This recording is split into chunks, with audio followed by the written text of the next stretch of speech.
जो लोग जिस उम्र में आप है ना, यंग उम्र में, इस वक्त की कदर नहीं होती। यानी बुनियादी तौर पर जो ये बात थी कि पाकिस्तान में गुर्बत बहुत है, पाकिस्तान में अनएम्प्लॉयमेंट है, लोग छोटी छोटी आमदनी है उस पर गुजारा कर रहे हैं। क्यों? क्योंकि हमारे इमरान खान गए थे रशिया को मिलने के लिए कि भाई आप हमें अहदाफ आप कैसे बनाएं, है ना? आपके कोई गोल्स हैं किसी के जिंदगी में?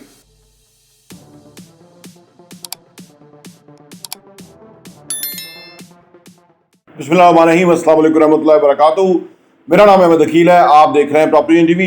किसी भी इंसान की कामयाबी के लिए कुछ बुनियादी इंग्रेडिएंट्स रिक्वायर्ड हैं, और वो इंग्रेडिएंट्स, जैसे ये दीवार है, ये बिल्डिंग है, तो ये ब्रिक्स से बनी है। मेन इंग्रेडिएंट्स ब्रिक्स है, सीमेंट भी है, स्टील भी है, बाद में पेंट भी है, सब कुछ है, लेकिन बेसिक ब्रिक्स जो है वो इसमें किरदार अदा करते हैं घर बनाने के लिए, दीवार बनाने के लिए, इमारत बनाने के लिए। इस तरह जो इंसानों की तरक्की है उसके अंदर कुछ बेसिक इंग्रेडिएंट्स हैं जो कि उसकी तरक्की के लिए रिक्वायर्ड है। अगर वो जितनी जल्दी जिंदगी में उन चीज़ों को समझ ले, एम्फेसाइज कर ले, अंडरस्टैंड कर ले, उतनी जल्दी वो कामयाब हो सकता है। कल हमने डिस्कस किया था कुछ बुनियादी बातें, आज कुछ नए लोग हैं, मैं दोबारा उसको रिपीट कर देता हूं। नंबर 1 हमने डिस्कस किया था कि वक्त की पाबंदी। सही है, वक्त कितना इंपॉर्टेंट है। अच्छा, वक्त की कदर उससे मालूम हो सकती है कि जिसके पास वक्त कम हो। मैं क्योंकि अब 49 में हूं, तो मुझे अंदाजा है कि पाकिस्तान में एक एवरेज एज या दुनिया में कोई जिंदगी में बंदा जीता है तो 70, 75, 80 साल जीता है, इससे ज्यादा नहीं जीता। तो इस उम्र में आके या इस लेवल पे आके ना वक्त की कदर और ज्यादा बढ़ जाती है। और हमसे भी कुछ सीनियर हैं जो लोग 60 में, 70 में हैं, 75 में हैं, तो उनको, लेकिन जो लोग जिस उम्र में आप है ना, यंग उम्र में, इस वक्त की कदर नहीं होती। उसकी वजह कि उनको ये जो आने वाली जिंदगी है उसका बिल्कुल अदराक ही नहीं होता। अनफॉर्चुनेटली जिस तरह से हम जी रहे हैं, हमारे माशरे में जिस तरह से ज्यादा लोग जी रहे हैं, वो ये अंडरस्टैंड करते ही नहीं है कि वक्त की क्या अहमियत और इंपॉर्टेंस है, इसीलिए वो गरीब है। मैंने बुनियादी तौर पर जो ये बात थी कि पाकिस्तान में गुर्बत बहुत है, पाकिस्तान में अनएम्प्लॉयमेंट है, लोग छोटी छोटी आमदनी है उस पर गुजारा कर रहे हैं। क्यों? उसकी कुछ वजूहात है। नंबर 1 वजह है कि वक्त की कदर नहीं है। अब वक्त की कदर जो करेगा या जो उसको वैल्यू करेगा, किसी भी चीज़ की एक वैल्यू है ना, कि इंसान की नज़र में एक वैल्यू है। अगर किसी की अपनी नज़र में वक्त की वैल्यू है नहीं ना, तो वो वक्त की अहमियत को नहीं समझ सकता। क्योंकि उसने 8 बजे कमिटमेंट किया था पहुंचना, वो सवार पहुंचेगा जी, ये रीज़न हो गई, वो रीज़न होगी, क्योंकि उसको एहसास नहीं है कि मैंने कोई कमिटमेंट दी हुई है और उसके ऊपर मुझे पहुंचना है। पाकिस्तान में ये नहीं है अनफॉर्चुनेटली। गुर्बत की बहुत बड़ी वजह, जहालत की, पीछे रहने की बहुत बड़ी वजह है। ठीक है, दुनिया जो तरक्की याफ्ता दुनिया है वहाँ वक्त की बहुत इंपॉर्टेंस है। वहाँ लोग सुबह ऑफिस में अगर लेट हो जाए तो वो दौड़ के जा रहे होते हैं। अमेरिका में आप स्ट्रीट्स पे देखें तो लोग भाग रहे होते हैं, क्योंकि वो वक्त से पीछे ना, क्योंकि वहाँ सारा जो पे का सिस्टम है वो सारा मशीनरी ओरिएंटेड है, कंप्यूटराइज है। जो जॉब वाला बंदा है उसने बर वक्त पहुंचना, उसे पता है कि भाई मैं नहीं पहुंचूंगा तो मेरा सीधा पैसा कट जाएगा। नंबर 1 वक्त हमारा बफर है, लोगों को एहसास ही नहीं है। उम्र गुजरती जाती है और वो फाइनली 60-70 को पहुंच जाते हैं, तो उस वक्त उनको एहसास होता है कि ज़िंदगी ज़ाया कर दी। लेकिन वो बच्चों को बता नहीं पाते, ये भी इंपॉर्टेंट है, बच्चों को नहीं सिखा पाते। क्योंकि जो हमारा कल्चर है, जो हमारा माहौल है, जहाँ लोग वक्त पास करते नजर आएंगे, सोशल मीडिया पे हर वक्त देखते रहेंगे, कुछ नहीं कर रहे होंगे, उनकी टाइम की यूटिलाइजेशन ही नहीं होगी किसी डायरेक्शन में। तो गुर्बत की वजह यह है, बड़ा इंसान इसलिए नहीं बन सकता कि वक्त को ज़ाया करता है। जो वक्त को ज़ाया करता है, वक्त उसको ज़ाया करता है। नंबर 1। नंबर 2 मैंने क्या कल बात बताई थी, नताइज, रिजल्ट्स। मैंने बताया था कि जो नताइज है ना, वो बेसिकली इंसान को इंस्पायर करते हैं, मोटिवेट करते हैं। अच्छा, नताइज जो है ना वो इंसान को मोटिवेट करते हैं। अगर आप प्रोग्रेस दे रहे हैं ना, तो आपकी दुनिया मुख्तलिफ है, और जिनकी प्रोग्रेस नहीं है उनकी दुनिया बिल्कुल जीरो है, उनको कोई मोटिवेशन नहीं है। तो लिहाजा आप जो भी कर रहे हैं जिंदगी के अंदर ना, आप उसके अंदर नताइज निकालने की कोशिश करें मैक्सिमम।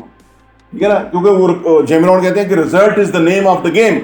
अगर नताइज निकल रहे हैं तो आपकी जिंदगी कुछ मुख्तलिफ है, और अगर नताइज नहीं निकल रहे तो आप गिव अप कर देते हैं। ज़्यादातर लोग जो हैं वो फेलियर से, नाकामी से दिल बर्दाश्ता होके हिम्मत आ जाता है। तीसरी चीज़ मैंने कल क्या बताई थी, विजन।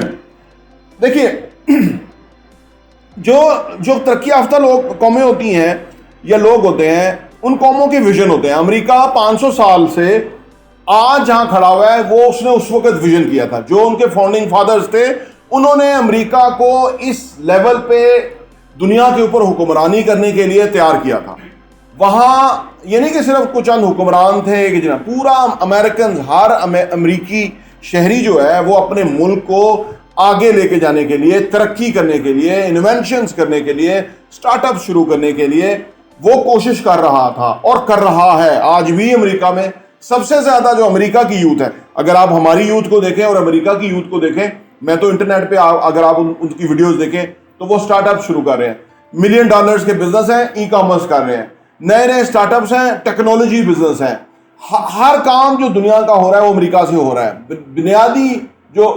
बुनियादी फोर्स है वो अमेरिका है। उन्होंने एक ऐसी सोसाइटी को क्रिएट किया है। उन्होंने एक विजन किया था उस वक्त कि ये होगा और वो हो रहा है। आज भी वो आगे देख रहे हैं। हमने $2 अरब की भीख मांगनी थी, अमेरिका ने हमें कहा कि आप, रशिया और यूक्रेन की वार है, अमेरिका क्योंकि चौधरी है मुल्क का और दुनिया का, तो उसने कहा, क्योंकि हमारे इमरान खान गए थे रशिया को मिलने के लिए कि भाई आप हमें गंदम देंगे, तेल देंगे, कुछ चीज़ें देंगे, हमारी ज़रूरत थी। तो वो गए थे, अमेरिका को ये बात बुरी लगी, उसने कहा अपना हुक्मरान चेंज करो वरना आपको सबक सिखाएंगे, और इन्होंने जेल में डाल दिया क्योंकि ये गुलाम है ना अमेरिका के। अच्छा, तो अमेरिका ने जो $2 अरब देना था उसने अब ये और बेशुमार शर्तें हैं वो सामने नहीं आई। एक शर्त ये भी थी कि आप यूक्रेन को असला फरोख्त करेंगे तो फिर आपको $2 अरब की भीख मिलेगी। अब दूसरों की लड़ाई में हम चले गए, हमने रशिया को नाराज कर दिया। अगर हम मजबूत होते, अगर हमारा विजन हो, विजनरी को लीडरशिप होती, ये तो मांगे तांगे के है ना, अगर कोई विजनरी लीडरशिप होती तो वो ये फैसला करती कि यार हमें दूसरों की लड़ाई में पार्टी बनने की क्या जरूरत है, हमारे हर एक के साथ अच्छे रिलेशनशिप होने चाहिए। लेकिन ये, क्योंकि ये लीडरशिप जो है ना ये करप्ट है, ये स्लगिश है, ये आइन तोड़े हुए हैं, ये बेसिकली वो लोग हैं कि जिन्होंने पाकिस्तान को पीछे रखा हुआ है। तो उन्होंने जो कहा इन्होंने मान लिया। अब रशिया हमसे नाराज हो जाएगा, पहले भी नाराज था इमरान खान ने, हमने उनका कोई मामला था वो क्लियर किया था तो हम उनसे जाके बैठे थे, हमारे उनसे। तो विजन, इंसानों का विजन कितना है, आप कितना आगे देख सकते हैं अपना मुस्तकबिल। अगर आपको नजर आता है तो आपको एक फोर्स होगी जो आपको आगे ले जाने में काम करेगी। अगर आपको अपना विजन नजर नहीं आता, फ्यूचर नजर नहीं आता, आप काम नहीं कर सकते। चौथी चीज मैंने क्या बताई थी, है नी, जरा जोर से बोलिए, फिजिकल फिटनेस। आप में से कितने लोग हैं जिन्होंने सुबह एक्सरसाइज किया या वॉक किया या कुछ किया है? कोई नहीं ना, किसी ने नहीं किया है। देखो एक बात याद रखो, ये जो हमारी फिजिकल बॉडी है ना, ये बेसिकली एक तरह का एक ऐसा इक्विपमेंट है जो हमें अल्लाह ने दिया है, और इसके बाद हमें कोई इक्विपमेंट नहीं मिलेगा। ये हाथ हैं, बाजू हैं, दिमाग है, दिल है, गुर्दे हैं, ये जो जितने जिगर है, वाइटल ऑर्गन्स हैं, ये इसकी टेक केयर करने के लिए ना हमें एक्सरसाइज करनी होगी।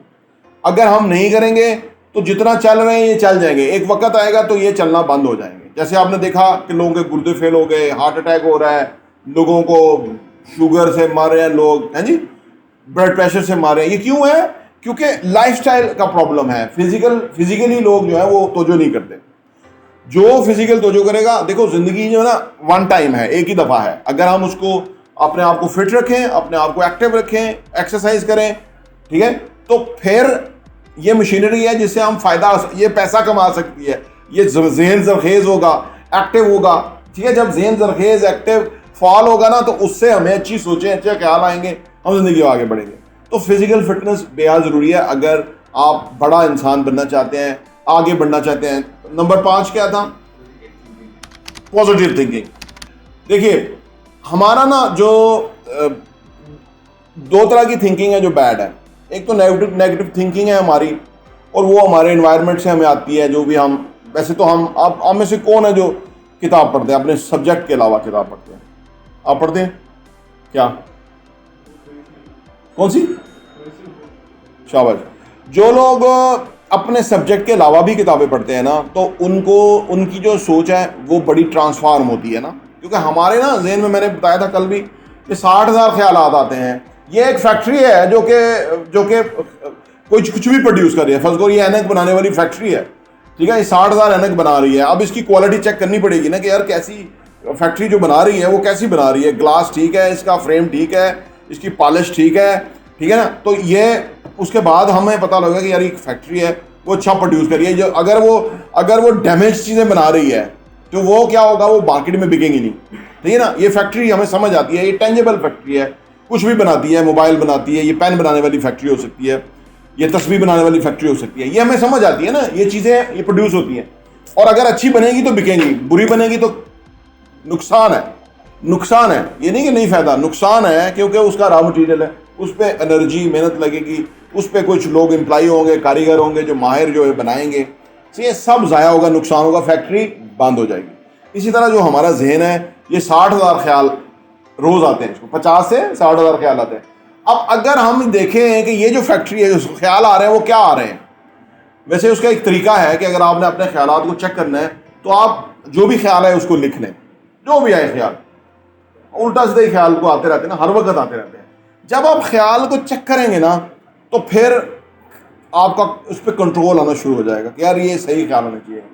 ठीक है, सही ख्याल, जैसे हमने कोई स्किल सीखनी है, लर्न करनी है, उसके बारे में ख्याल आना चाहिए ना कि यार ये चीज़ कैसे होगी, ये कैसे होगी, ये ख्याल आना चाहिए, सही है ना कि इस तरह ख्याल हो कि यार जाता हूँ, जाके देखता हूँ कि वहाँ क्या हो रहा है, सड़क पे बाहर क्या हो रहा है, जो क्या चल रहा है, टीवी पे क्या चल रहा है, फजूल ही होगा, कुछ ना कुछ बकवास ही होगी टेलीविजन पे। जो लोग टेलीविजन देखते हैं, अमेरिका में ये रिसर्च चाहिए कि 5 से 6 घंटे रोज उनके ज़ाया होते हैं, 5 से 6 घंटे अमेरिका में, जहाँ पे लोगों के पास टाइम नहीं है। हमारे पास तो बहुत टाइम है, हमारे पास तो पता नहीं कितने रोज हर वक्त टेलीविजन लगा रहता है। और वो जो जर्नलिस्ट हैं, जो वो क्लर्क जर्नलिस्ट हैं, जो सच ही नहीं बोलते, क्योंकि बोल ही नहीं सकते। ऊपर अलीम खान बैठा हुआ है, ऊपर कोई ऐसा चोर बैठा हुआ है कि जो 2 नंबर का बंदा है, उसने 2 नंबर से पैसा कमाया और 2 नंबर से उसने अपने लिए एक प्रोटेक्शन बनाया चैनल, कि मेरे पे कोई अटैक करेगा तो मेरे आगे चैनल होगा, वो मुझे बचाएगा, सही है ना।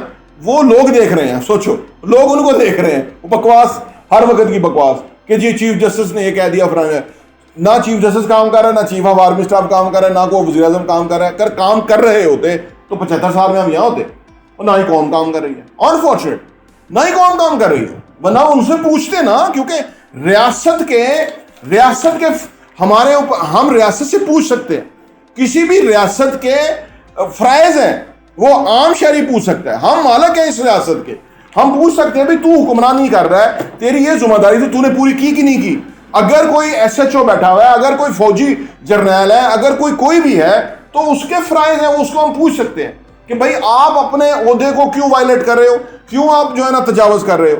ये बाशऊर शहरी पूछ सकते हैं, ये तरक्की याफ्ता मुल्क पूछते हैं, जहां पे लोग जो है वो जागे हुए ज़हनों से होते हैं, जहां पे लोग एजुकेटेड होते हैं, जहां पे लोग बाशऊर होते हैं, जहां पे उनको कोई फहमो फरासत होता है, जहां पे उनका कोई लेवल होता है ना। अनफॉर्चुनेटली हमारे लोगों को गरीब रखा गया है, पुअर रखा गया है, तालीम इतनी महंगी है कि गरीब आदमी अफोर्ड नहीं कर सकता, वो पढ़ते ही नहीं है। और ये तालीम तो चाहिए ही नहीं है, हम तो हैं ही इस तालीम के खिलाफ, ये यूनिवर्सिटी तालीम तो है ही फजूल। ये तो बहुत बड़े वो अरबों रुपया कमा रहे हैं चार्टर्ड लेने के लिए, वो अरबों रुपया इनको देते हैं सियासतदानों को यूनिवर्सिटी चार्टर्ड करने के लिए, उसके बाद वो लाखों रुपया जो है वो बच्चों से ले रहे हैं, और वो गरीब लोग जो है अपने पेट काट के वो यूनिवर्सिटियों की फीस दे रहे हैं। और वो जो प्रोडक्ट निकलती है, वो जो बच्चा निकलता है, हमारे पास जॉब लेने के लिए आता है, हम उसको 10-20 हज़ार रुपये की जॉब देते हैं, उसके अलावा जॉब ही नहीं देते, क्योंकि वो कर ही नहीं कुछ सकता। अगर उसने MBA भी किया है, आप उससे गुफ्तगू करें तो आपको पता लगा इसने कौन सा MBA किया है, इसने तो कुछ किया ही नहीं है, ये तो पता नहीं शशके, वो लड़कियों की शशके एंजॉय करके मजे करके आ गया है, और अब आके इसको हम क्या जवाब दें हम इसको। हमें तो वो बंदा चाहिए जो स्किल ओरिएंटेड है, जो हमारा काम करता है, उसे पता है भी शाम को मैं ये काम करेगा, उसकी ये जिम्मेदारी है, वो अदा करेगा, वो रेवेन्यू लाएगा, वो बिजनेस को ग्रो करेगा, वो कंपनी के लिए फायदेमंद होगा तो कंपनी उसको पे करेगी। मेरी बात समझते? तो ये मैंने आप सामने ये 5 पॉइंट रखे थे, राइट। आज का छठा पॉइंट है गोल्स, अहदाफ। अहदाफ कैसे सेलेक्ट करें, अहदाफ आप कैसे बनाएं। आपके कोई गोल्स हैं किसी के जिंदगी में, आपके हैं? बिजनेस करना है, ये आपने बस एक सोच है कि यार ये जो अगर बिजनेस करना है तो ये आपको प्रैक्टिकली कैसे करना है, सही है। वैसे अगर आप जो गोल जिंदगी में मुकर्रर करना चाहते हैं, जो मैं जिस तरह से अपने गोल्स मुकर्रर करता हूं, वो ये है कि जिंदगी में मुझे जो बनना है, जो करना है, जो चाहिए, वो मैं लिख देता हूं ये चाहिए। ये नहीं सोचता कि इस पर कितने करोड़ रुपया लगेंगे, कितने पैसे लगेंगे, पैसे कहां से आएंगे, ये नहीं सोचना। पहले जो चाहिए वो लिख लेना है कि भाई ये चाहिए, और वो चीज 2 4 5 10 नहीं, कोई 100 चीजें होनी चाहिए कम से कम। आप अपनी डायरी में गोल्स लिखें, कोई 100 चीजें लिखें जो जिंदगी में आपको चाहिए।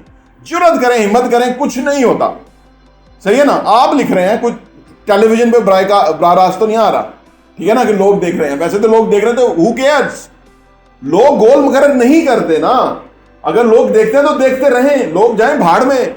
ये जो हमारा माशरा, इस पे किसी और दिन मैं बात करूंगा। जो हमारा माशरा सारा वक्त ये सोचता रहता है लोग क्या कहेंगे, लोग कुछ नहीं है, लोग वेले हैं, लोग निकम्मे हैं, लोग फारग हैं, इसलिए तो गुर्बत है, इसलिए तो बेरोजगारी है। आप उनको कोई अहमियत ना दें, क्योंकि वो अहमियत देने के काबिल ही नहीं है बेचारे। आपके अपने गोल्स होने चाहिए जिंदगी में। तो जो भी आपको चाहिए उसको लिखी जाए कि ये चाहिए, ये चाहिए, ये चाहिए, ये चाहिए, ठीक है। अब आप उसको उसमें से फिर वो ढूंढें कि जो फौरी तौर पे चाहिए। जैसे आपने कोई स्किल सीखनी है, फॉर एग्जांपल वीडियो एडिटिंग सीखनी है, ग्राफिक डिजाइनिंग सीखनी है, ठीक है, आपने वेब डिजाइनिंग सीखनी है, कुछ भी सीखना है, ये स्किल्स है। इन गोल्स को सबसे पहले अचीव करें। इस पे कोई पैसा नहीं चाहिए, इस पे आपकी एनर्जी लगेगी, मेहनत लगेगी, कंसंट्रेशन लगेगा, फोकस लगेगा। ये आप अचीव कर लेंगे ना, तो आपको बड़ी मोटिवेशन मिल जाएगी और आप समझ जाएंगे कि अब मैं कुछ करने के काबिल हो गया हूं। बकिया पैसा यहां से आना है, कुछ सीख के पैसा आना है ना। मैं आपके लेवल बात कर रहा हूं, मैं अपने लेवल पे तो कुछ और करता हूं, लेकिन मैं आपके लेवल पे बता रहा हूं कि वो स्किल सीख लें, ठीक है। वो किताबें पढ़ लें, थिंक एंड ग्रो रिच पढ़ लें, साइकोलॉजी ऑफ मनी पढ़ लें, रिच डैड पुअर डैड पढ़ लें, 2 दफा 3 दफा 4 दफा richest man in the Babylon पढ़ लें। ये सारी चीजें आपको ज़हनी तौर पे उन गोल्स को अचीव करने के लिए तैयार कर देंगी।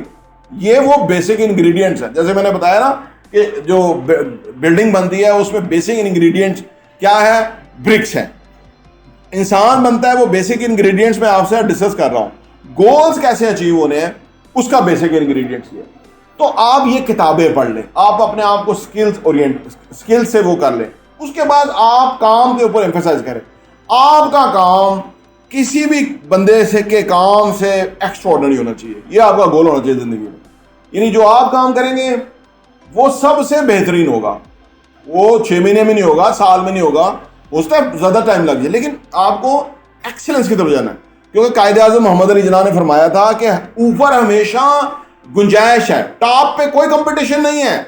आपने देखा क्लास में फर्स्ट आने वाले, फर्स्ट सेकंड थर्ड 2 या 3 लोग होते हैं, बाकी काफी पीछे होते हैं। वो नीचे ही मुकाबला लगा हुआ है कि भाई पास नंबर आ जाए, 50% आ जाए, फेस सेविंग हो जाए। तो आप ऊपर की कोशिश करें जिंदगी में, किसी भी शोबे में ऊपर, सबसे ऊपर।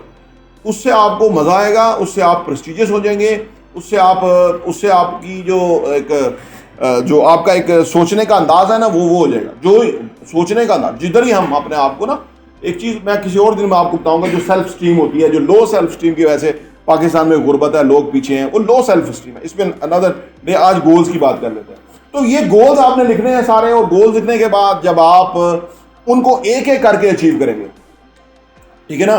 ब्रायन ट्रेसी बहुत बड़ा ट्रेनर है, वो बताता है कि गोल अचीव करने के लिए कोई भी गोल आपने लिखा है उसको लिखें, और उसके बाद 20 कौन से ऐसे इकदाम हैं जो आपने करने हैं वो हासिल करने के लिए। 20 काम उस गोल को अचीव करने के लिए, 20 काम कौन से हैं वो करने हैं, वो लिख लें और उसको कर दें, वो गोल अचीव हो जाएगा। जिंदगी में आप इस तरह से अचीव करते जाएंगे, आगे बढ़ते चले जाएंगे।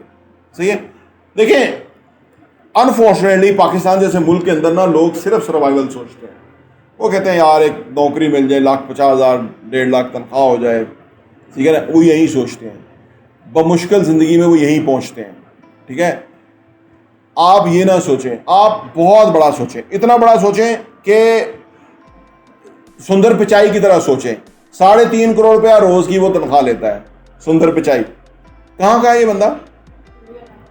हाँ जी। आप और आगे किस शहर का है, थोड़ा इसके बारे में जानें।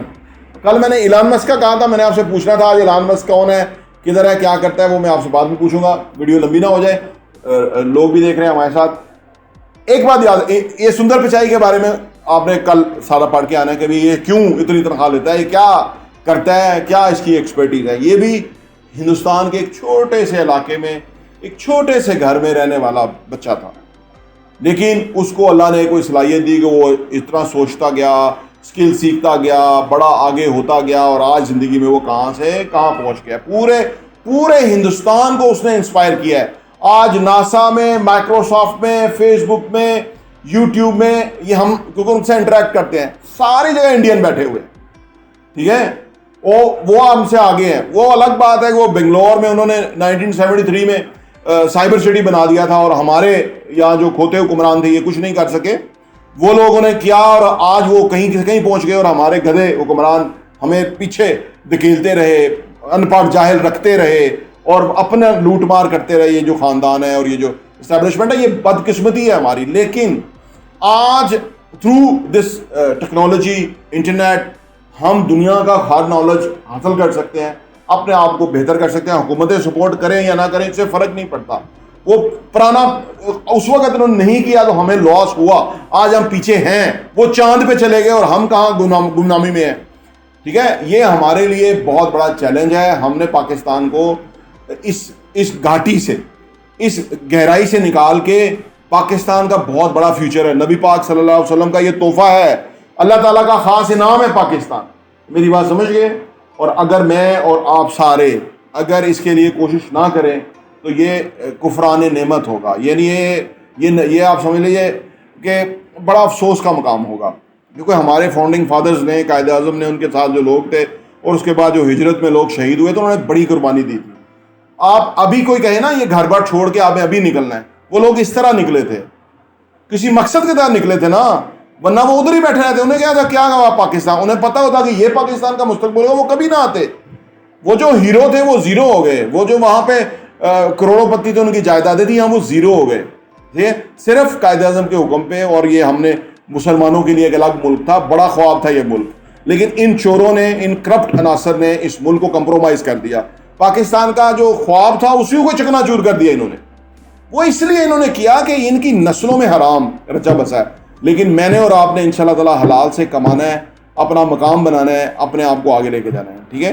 तो ये मैं आपसे एक्सपेक्ट करूंगा कि आप इन चीज़ों को वैल्यू दें। और अगर नहीं देंगे तो आपका मुस्तकबिल जीरो है। जो यहाँ बहुत ज़्यादा लोग हैं, 70-80% लोग हैं, मुझे कहते हैं जी हमारा घर नहीं है, भाई बीमार है, वालिद काम नहीं करता, हमारा कोई कारोबार नहीं है, हमारे पास कुछ, हम किस तरह घर बनाएं, हम किस तरह करें। ओ भाई, इन बुनियादी बातों को एम्फेसाइज करो। आज रात अगर सारी रात आप बैठ के किताब पढ़ो, ठीक है, मूवी तो देखते हैं ना, और भी तो शिशके तमाशे हैं ना, अगर सारी रात आप पढ़ो और उसको समझने की कोशिश करो, जिंदगी में अप्लाई करो, आप आगे बढ़ जाओगे। आप दूसरों से फर्क हो जाओगे। ये आपके इख्तियार की चीज़ है, बाहर की नहीं है। बहुत बहुत शुक्रिया।